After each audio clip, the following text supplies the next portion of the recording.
Vrasja e gjyqtarit Astrid Kalaja në sallën e gjyqit tronditi jo vetëm opinionin publik, por edhe institucionet e drejtësisë, të cilat reaguan duke dënuar sulmin ndaj drejtësisë dhe një zëri bën thirrje për më shumë siguri për gjyqtarët dhe prokurorët.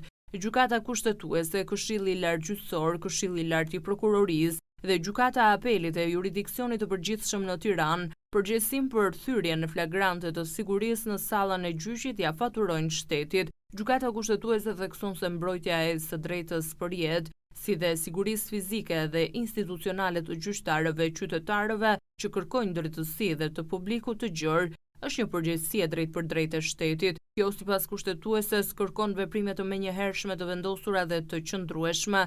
Këshilli i Lartë Gjyqësor pasi dënon krimin, thotë se edhe përdorimi i gjuhës së urrëties, denigrimi i figurës së magjistratit dhe mungesën e theksuar të respektit ndaj veprimtarisë gjyqësore. Kjo tragjedi na kujton domosdoshmërinë e një uniteti të fortë institucional dhe përgjegjësia të përbashkët shtetërore për të mbrojtur çdo përfaqësues të drejtësisë që shërben në emër të ligjit, thuhet në reagimin e Këshillit të Lartë të Prokurorisë. Kjo ngjarje tragjike imponon reflektim të thellë mbi nevojën për të forcuar masat e sigurisë në ambientet gjyqësore, duke garantuar mbrojtjen e gjyqtarëve, prokurorëve, avokatëve, palëve dhe çdo qytetari që hyn në sallat e drejtësisë. Siguria është parakushti i pandashëm për ushtrimin e pavarur dhe të paanshëm të detyrës gjyqësore.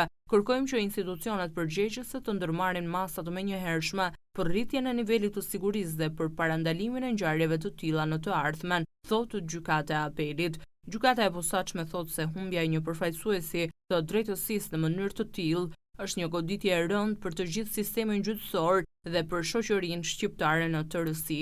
Ngjarja është një alarm për gjendjen e sigurisë në të cilën ushtrojnë funksion magjistratët në Republikën e Shqipërisë, mbyllet reagimi.